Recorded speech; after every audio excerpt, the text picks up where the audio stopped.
Hartlike goeiemôre van my kant af, weer eens my voorreg om so saam met u te wees en mag die Here vir ons ook ryklik saam seën. Hierdie Rob aan die een kant wat daar so aggressief raak oor daardie kleintjie wat daar aankom, is nogal interessant dat veral onder die olifantroppe dat daar 'n redelike aggressiwiteit onder hulle is, gewoonlik maar onder hierdie bulle, veral in broeiseisoen.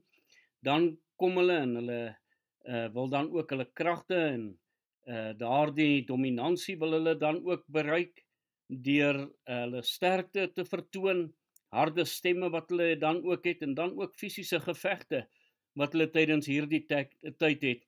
Hulle veg juis vir die territoriale gebied wat hulle dan ook sal beheer en veral in die broeiseisoen wanneer die bulle dan so bymekaar kom, wanneer daardie groot gevegte dan ook bymekaar kom. Hulle verdedig ook hulle self, wanneer daar so ander in hulle gebied inkom, dan sal hulle ook hulle tande redelik wys en hulle sal ook hulle dan daardie harde geluide maak.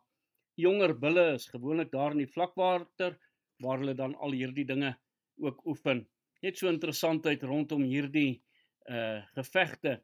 Maar weet ons ook dat Here Jesus Christus deur sy kruisdood en die opstanding ook 'n wonderlike oorwinning vir ons as kinders van die Here behaal het. 1 Korintiërs 15 vers 54 sê, en wanneer hierdie verganklike met die onverganklikheid bekleed is en hierdie sterflike met die onsterflikheid bekleed is, dan sal vervul word wat die woord wat geskrywe is. Dood is verslind in die oorwinning. Hierdie dood kan ons alreeds die oorwinning smaak in ons eie persoonlike lewe. En as ons gaan kyk hierdie dood, waarna verwys dit? Dan sien ons baie duidelik in die woord van die Here, dit verwys ook na die sonde. 1 Korintiërs 15 vers 55 en 56 sê vir ons, dood, waar is jou angel? Doderyk, waar is jou oorwinning? Die angel van die dood is die sonde en die krag van die sonde is die wet. Die Here Jesus Christus het dan hierdie mag van die sonde het hy kom nuut maak, want die sonde en die wet kon 'n mens nooit vrygespreek het nie. Die wet kla heeltyd aan vir die oortreding wat begaan is, maar die genade van die Here Jesus Christus deur sy kosbare bloed kan vir my vergifnis en vrymaking van sonde dan ook kom bied. En die Here Jesus Christus het daardie oorwinning oor die dood behaal.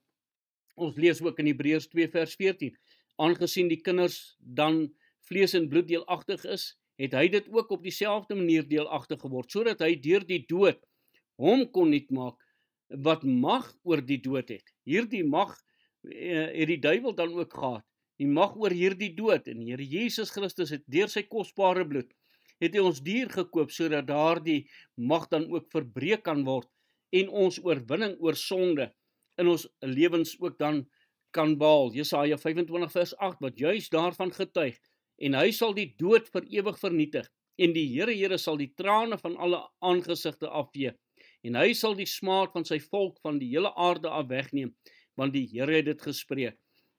Hierdie dood wat hy vir ewig sal vernietig, oorwinning oor sonde, vir ons dan ook behaal. En ons sien dit ook as 1 Petrus 2 vers 24 ook daarvan getuig, wat self ons sondes in sy liggaam op die kruis het gedra, sodat ons die sondes kan afsterwe en vir die geregtigheid lewe, deur wie se wonde julle genees is. Wonderlik ook dat die woord van die Here juis daarvan getuig in Juda 1:24, waar hy dan ook sê dat God het die mag om ons van sonde te bewaar. Daardie mag wat deur die Here Jesus Christus en deur sy kruisdood vir ons dan ook behaal is, sodat ons as kinders van die Here nie nodig het om in die sonde te volhard nie, dat ons die sonde kan afsterwe en vir die geregtigheid lewe. Mag die Here vir ons genade skenk, dat ons ook sal besef, wat het die dood en die opstanding van die Here Jesus Christus vir u en vir my dan ook bereik, sodat ons daardeur oorwinning oor sonde kan kry, en soos daar in Romeine hoofstuk 6, dat ons nou vir die Here moet lewe, en ons kan nie meer aan hierdie sonde onderwerpe wees nie. Mag die Here genade skenk, mag hy vir ons ook daarin help. Kom ons bid saam. Hemelse Vader, dankie vir die oorwinning oor sonde, dankie vir die kruisdood, maar ook die opstanding, wat vir ons dit behaal het in die Here Jesus Christus. Amen.